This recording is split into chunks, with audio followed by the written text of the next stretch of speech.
Olá pessoal, boa tarde. Aqui é o professor Vitor, professor de semiologia de vocês. E a gente vai estar continuando nossas aulas a partir do ensino à distância. Então, nesse nosso primeiro encontro, a gente vai estar falando sobre ciclo cardíaco e flutter ventricular.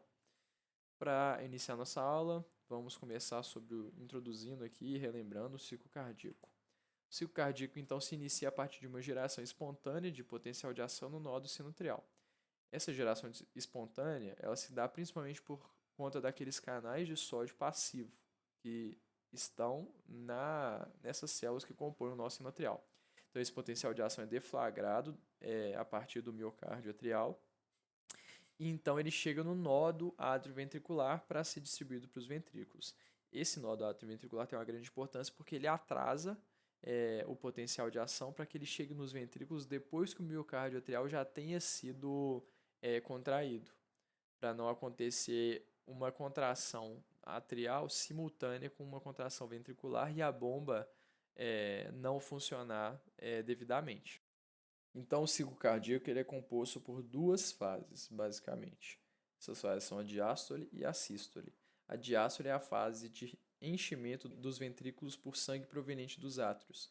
Esse enchimento se dá com o ventrículo relaxado e o fim dessa fase é marcado pelo fechamento das válvulas atrioventriculares, que são as válvulas tricúspide e mitral. Esse fechamento origina um som chamado Bulha 1, que é o som que marca o fim da diástole.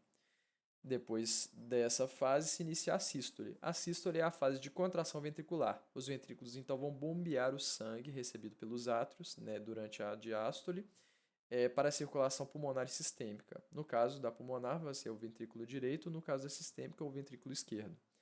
O fim da sístole é marcado pelo fechamento das válvulas aórtica e pulmonar, que origina a bolha 2.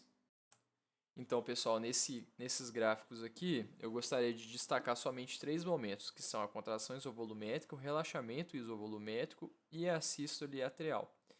O que acontece? Durante o início da sístole, aqui nesse período bem de inicinho da sístole, o ventrículo ele se contrai sem alterar o seu volume, porque tanto a válvula atrioventricular quanto a válvula aórtica estão fechadas.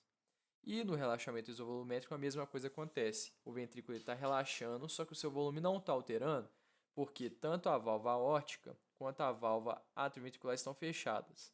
Então, o volume só vai se alterar quando acontecer tanto a abertura da válvula aórtica aqui na sístole, quanto a abertura da válvula atrioventricular aqui na diástole para iniciar o enchimento do ventrículo. E a outra coisa que eu gostaria de destacar também é que, como vocês podem ver aqui, ó, a diástole é dividida em 3/3, somente aqui no último terço que a sístole atrial vai acontecer. Nesse slide aqui a gente vai ver um pouco sobre o eletrocardiograma. Ele é composto principalmente por três ondas, que é a onda P, QRS e a onda T. A onda P ela representa a despolarização dos átrios e, consequentemente, a sua contração. A contração acontece até iniciar a onda QRS, que representa a repolarização dos átrios, que é o relaxamento deles, e a despolarização dos ventrículos, que é o início da contração ventricular. Por fim, a gente vai ter aqui a onda T, que representa a repolarização ventricular e, consequentemente, o seu relaxamento. Agora que revisamos o ciclo cardíaco, vamos apresentar a patologia discutida no dia de hoje, que é o flutter ventricular. O flutter ventricular é basicamente uma taquicardia ventricular monomórfica, que ocorre numa taxa muito rápida, a taxa mais ou menos ali de 240 a 300 batimentos por minuto. Essas contrações ventriculares desordenadas, elas vão causar um enchimento inadequado do ventrículo, ou seja, o ventrículo ele contrai de forma muito mais rápida do que ele é enchido. E isso, consequentemente, vai gerar um baixo débito cardíaco.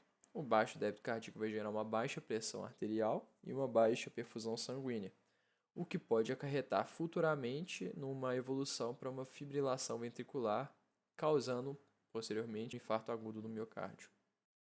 Dentre as principais causas de flutter ventricular, a gente destaca aqui as cardiopatias prévias, como por exemplo cardiopatias isquêmicas, infarto agudo do miocárdio, e distúrbios hidroeletrolíticos muito presentes em pessoas portadoras de nefropatia crônica. No eletrocardiograma do flutter ventricular, a gente pode constar as seguintes alterações. Em primeiro lugar, a gente não observa intervalo isoelétrico entre os complexos QRS. Então, como vocês podem ver aqui embaixo, os complexos QRS acontecem de uma forma consecutiva, um atrás do outro, sem nenhum intervalo entre eles. A gente também não observa nenhuma atividade elétrica atrial nesse eletrocardiograma. Então, não conseguimos observar aqui ondas P, que são as ondas exatamente de despolarização dos átrios, no caso, né? E por fim, a gente também não consegue discernir aqui nenhuma onda T, que é a repolarização dos ventrículos, porque acontecem muitas despolarizações ectópicas aqui, desordenadas dos ventrículos. Então a onda T acaba ficando indiscernível aqui nesse eletrocardiograma. Como no flutter ventricular, há repercussões hemodinâmicas justamente causadas pelo baixo débito que essa arritmia provoca, a gente vai observar nos pacientes algumas manifestações clínicas, como palpitações, vertigem, síncope, que no caso é chamado de síndrome de Stokes-Adams, baixa pressão arterial e frequência cardíaca muito elevada. Todos esses sintomas, eles podem evoluir para um choque cardiogênico e, futuramente, para uma parada cardíaca súbita. Para o tratamento do flutter ventricular, a gente tem como opção a cardioversão elétrica sincronizada, principalmente em casos mais graves, para restabelecer o ritmo sinusal. E além disso, é possível a utilização de medicamentos antiarrítmicos, como por exemplo a amiodarona. Gostaria de agradecer a atenção de todos. Essa foi a nossa aula de ciclo cardíaco e flutter ventricular. Essas aqui foram as nossas referências e obrigado.